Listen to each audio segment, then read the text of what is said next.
And don't forget to order your copy of Football Game Plan's latest book, Stiff Arming Football Myths, an excellent book that you can find on our website at footballgameplan.com/books, available in both PDF as well as paperback form.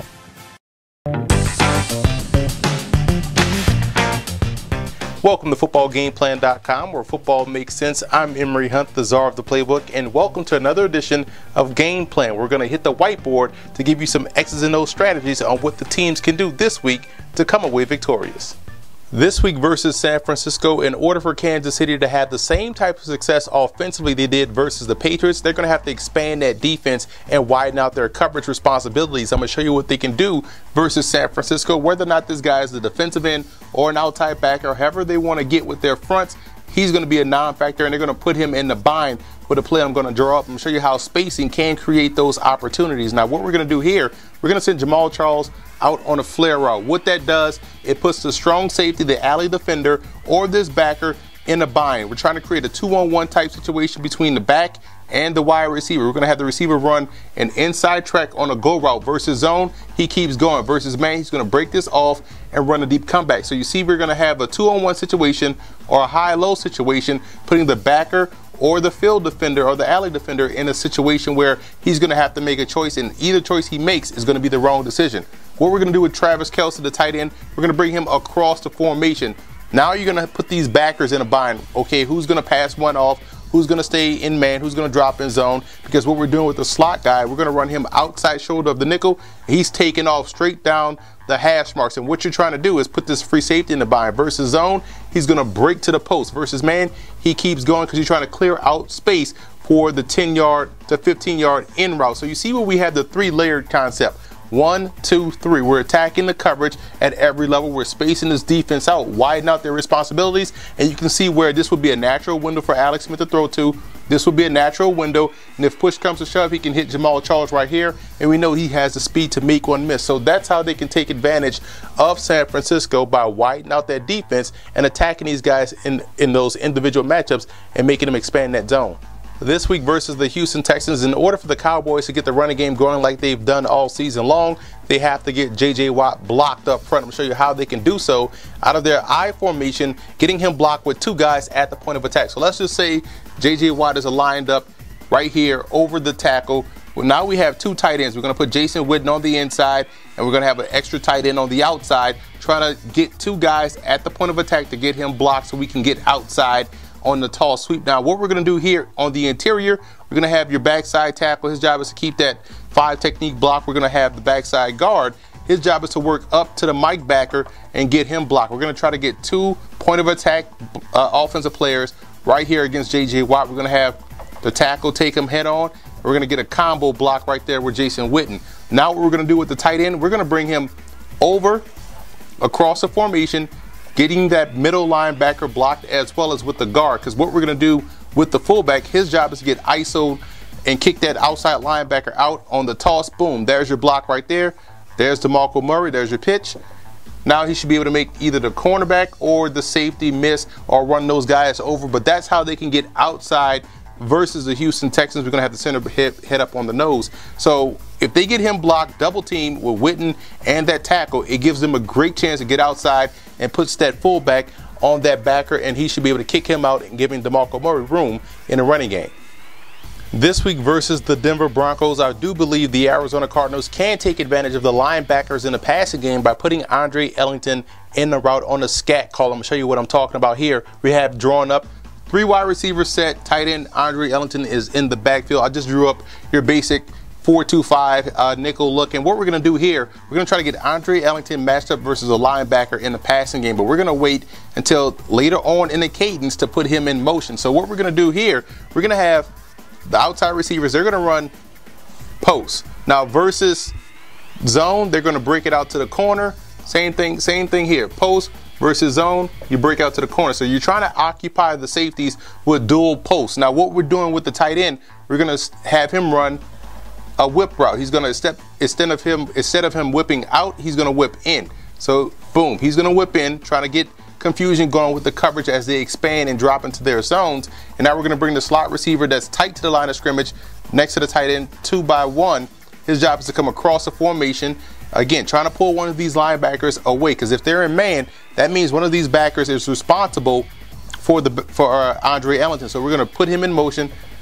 And at the snap of the football, once he gets outside leg of the tight end, you want to snap it, and his job is to run straight down the middle. Either he's going to get a safety, which would create an opportunity for the receiver on the outside, or this whip route going across the middle. Or if he's covered with a backer, you take that matchup one-on-one all day, every day, running back on a linebacker. That's how they can get Andre Ellington involved in a passing game against a backer. And again, it's all about waiting until the last possible moment to put him in motion and see if you're going to get zone or you're going to get man. Again, if you get zone, you have those receivers on the outside running corner routes, and that's where you want to go with the football. If you get man, you hit Andre Ellington deep down the middle of the field.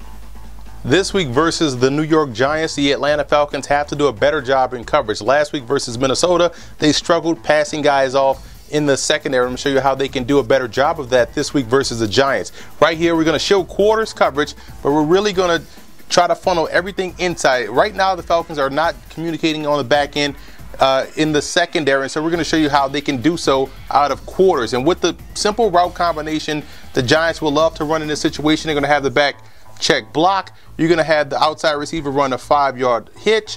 You're going to have slot guy, his job is to run deep down 12-yard curl, 12-yard comeback. We're going to bring this nickel guy, his job is to run a corner route. Boom. And we're going to have on the outside running the 5-yard hit. So you see where we have the back checks, 2 hitches on the outside, comeback, and we have a corner route by the slot receiver. Now, how they can work this out of quarters is simple. You're already in good position to pass guys off. You're squatting, you're sitting, you're keeping everything in front of you. Now, what you're going to have the nickel back do is get a good bump, and once he sees that in-breaking route from number 1, his job is to close on that hitch. So he's covering the hitch. Now you allow your cornerback to drift. He's already squatting. He's going to drift underneath that flag route, taking that away. You have your safeties drifting over top. Your backer is going to check first to see if this back is going out in the flat. Now he drops in the middle of the field. You're going to have your linebacker carry until he sees, again, far receiver to his side break in. Boom, his job, he's closing in on that hitch. Outside being carried by the corner. Safety is squeezing that comeback route right there. So there you have it. Simple pattern reading concept for the Falcons, how they can pass guys off, how they can put themselves in better position versus the Giants, who will love to spread the field. And if they go with quarters coverage, I think they can be in great position to make a play on the football and take away some of Eli Manning's passing windows. This week, the St. Louis Rams, coming off a bye week, will face the Philadelphia Eagles, and they're going to have to defend the spread. And I'm going to show you how they can do so while also getting pressure on Nick Foles. Let me show you what I'm talking about here. Simple spread set. 4 wide receivers. We know the Eagles love to spread the field, and here's how they can get pressure with 2 speed guys forcing Nick Foles to step up into the pocket, where you're going to get pressure up front. Now, we're going to do what we call a zone rotation blitz. We're going to send the nickel back and the outside backer going after Nick Foles. So that's at the snap of the football. They're going outside. And you also want your speed guys getting on the outside in case LaShawn McCoy is out in the flat. You have 2 guys that can peel off their blitz and cover a speedy back. So that's why you want to send these speed guys off the edge. Now, what we're going to do here to protect ourselves on the back end, it looks like cover 2, but it's really cover 3, because again, we're doing a zone rotation blitz or a Zorro blitz. So your cornerbacks on the outside are dropping in their deep third. And here's the rotation. Now that he's blitzing, we're going to replace him with the safety who's dropping down and covering the curl to flat area, which is why you send the guy off the edge. Now, what we're doing on the backside, we're going to get the end to buzz and drop into the curl flat zone here. So we're zone blitzing on this side as well. Taking inside trek. We're going to have the backer check run, drop into the hook zone, inside, inside, and so now you see where we're well protected. You're going to rotate to the middle of the field, because again, like I said before, pre-snap cover 2, it's really cover 3. Zone rotation, you're getting 1, 2, 3, 4, 5 guys to pressure. You're protected in your middle zone, your underneath coverage, your curl to flat area, in your hook zone, and you have 3 guys deep down the field. So again, once Nick Foles sees guys coming off the edge like a nickel back, he's going to think a hot receiver, and hopefully he's going to throw into that rotating safety in the curl flat zone. So that's one way the Rams can defend or put themselves in better position to defend the spread offense of the Philadelphia Eagles. This week versus the Seattle Seahawks, we know the Washington Redskins in the passing game will have to find ways to beat cover 3. And I'm going to show you one play they can utilize off of play action that allowed them the opportunity to complete passes against that tough Seahawks defense. We're going to show you what we have drawn up here. Dual tight end set. We're going to have the receivers out wide, single back in the backfield, trying to run fake gut play right there off of play action. Now, how we're going to try to influence this cover 3, show you what we're going to do. We're going to bring this receiver in motion, and at the snap of the football, his job is to run across, and he's running the hang route. He's hanging right over the middle of the field, essentially a dump off route, trying to get the football out of your hands quickly, because again, with play action, you have to respect the run. They're going to cheat up a little bit and respect that running game. Now what we're going to do, we're going to send a tight end on the corner route, hopefully drawing the free safety and trying to get this cornerback to drift underneath it to try to squeeze it. And what we're doing here, we're going to shoot out like we're going to the flat, but boom, bang, post right there, arrow route. That could be a big play waiting to happen off a play action. Backside, you have your skinny post to keep the wide receiver, keep the cornerback away, or draw the free safety away. But you see where off of play action, the illusion of the speed out coming back across the formation could put the strong safety in the bind. Play action holds the backers, and you see where you have the flag route could draw the cornerback to squeeze underneath it and the free safety over top. So that's one way versus cover 3. The Washington Redskins can have some success this week versus Seattle. The Cincinnati Bengals can get creative with their personnel in the backfield this week versus New England. I'm going to show you one play they can utilize in short yardage and goal line that could lead to a big play or a touchdown versus the Patriots. You see right here is classic power I formation, Giovanni Bernard, Jeremy Hill, and this third guy could be Mohamed Sanu. He's athletic enough to be moved around a formation. Could be a tight end, could be a fullback, could even be another tailback if they want to put 3 guys in the backfield. But again, the reason why this play is going to work is because, one, we're trapping the one tech and we're showing toss motion. So that's one reason why it's going to work. And it's your classic blocking rules up front. Backside tackle's job is to entertain the defensive end, work up to the second level. We're going to get 3 offensive linemen on these 3 backers. Anytime you get 3 offensive linemen at the second level or on the second level, it's a huge play in the running game. Now, again, center's going to block down on a 3 tech. We're going to have the play side guard full block up and get the backer here. We're going to have this the play side tackle work up and get the Mike backer.